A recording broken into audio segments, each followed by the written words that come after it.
175 years ago, when tribal drums echoed through the forests of Singhbhum, a son was born far away in a family of Parsi priests in Navsari, Gujarat.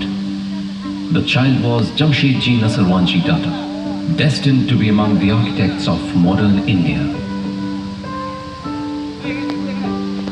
A visionary and an entrepreneur from an early age, Jamshedji dreamt of a modern, self-reliant India and its first steel plant. He pursued unknown paths, planning economic progress with a blueprint of 3 great nation-building projects: production of steel, power, and creation of a scientific mindset. Jamshedji was determined to use the best expertise for his proposed steel plant. He sailed to the United States of America to enlist the services of Kennedy, Charlene and Company, the best in steel plant engineering. He invited the legendary American metallurgist Charles Page Perrin, who agreed to come to India and help build the steel plant. On one such journey, Jamshedji met Swami Vivekananda, who was traveling to the United States. The meeting of 2 great minds ignited within Jamshedji the concept of Swadeshi, Indian enterprise with Indian money. He believed that in a free enterprise, the community is not just another stakeholder in business, but is, in fact, the very purpose of its existence. Jamshedji also envisioned India's first modern industrial city, Jamshedpur. And in a letter written to his son in 1902, he penned his thoughts.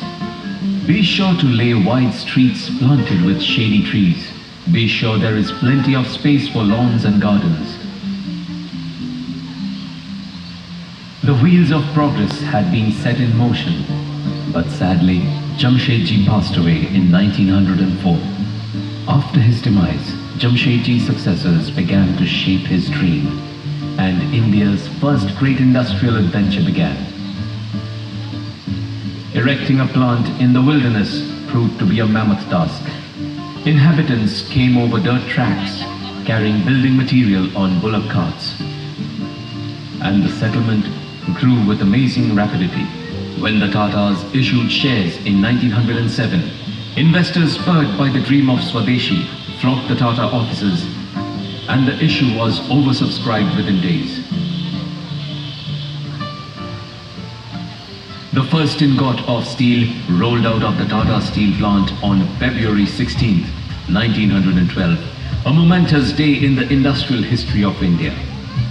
Tata Steel's prowess was proven when high-quality rails and shell for ammunition were supplied to Mesopotamia during World War I.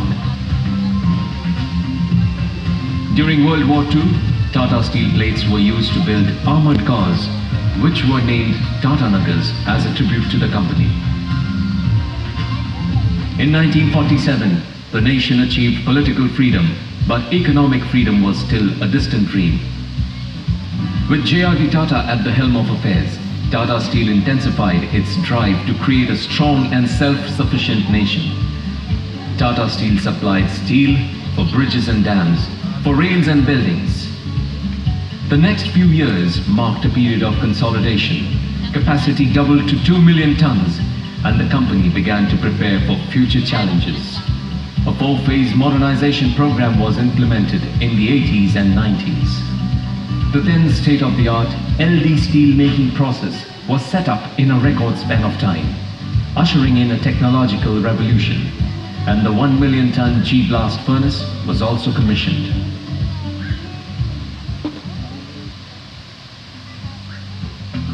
Tata Steel reinvented itself as a dynamic, young steel plant, gearing up for the challenges of a liberalized Indian economy. Its cold rolling mill complex, the most modern facility of its kind in the world at that time, started meeting the needs of auto companies and white goods manufacturers. Liberalization ushered in globalization, and Tata Steel was ready to play a key role in the Asian century with its low-cost, high-quality operations. It brought into its fold Nat Steel Asia and Millennium Steel, now Tata Steel Thailand, and extended its footprint over 7 countries including Singapore, Thailand and China. The years of toil and focused investments in people, plant and processes has made Tata Steel the lowest cost steel producer in the world, and it was recognized as world's best steel maker by World Steel Dynamics twice in a row. Globalization unveiled the full prism of Tata Steel's dazzling vision. The vision included steel plants in Chhattisgarh, Odisha and Jharkhand, bringing prosperity to the tribals in these states. In its 100th year, Tata Steel also spread its wings to the west by including in its network the Anglo-Dutch steel producer Corus, which made it the 6th largest steel producer in the world. Tata Steel's journey into excellence continues past the dazzling 100 years mark. The vision of the founder has indeed created an ideal corporate that sees the creation of wealth as a means to the well-being of society. A model in sustainability, the company continues to contribute to the socio-economic development of India. Tata Steel Rural Development Society, Tribal Culture Society and Tata Steel Family Initiative Foundations reach out to more than 700 villages, empowering, training and educating millions. The company also continues to invest strongly in sports development through the Tata Football Academy, Tata Archery Academy, Tata Athletics Academy. Jamshedpur, India's first planned industrial city with acres of lush green parks and gardens, wide roads and pure drinking water, is managed by Jusco, its subsidiary company, and has the country's only ISO 14001 certified civic management system.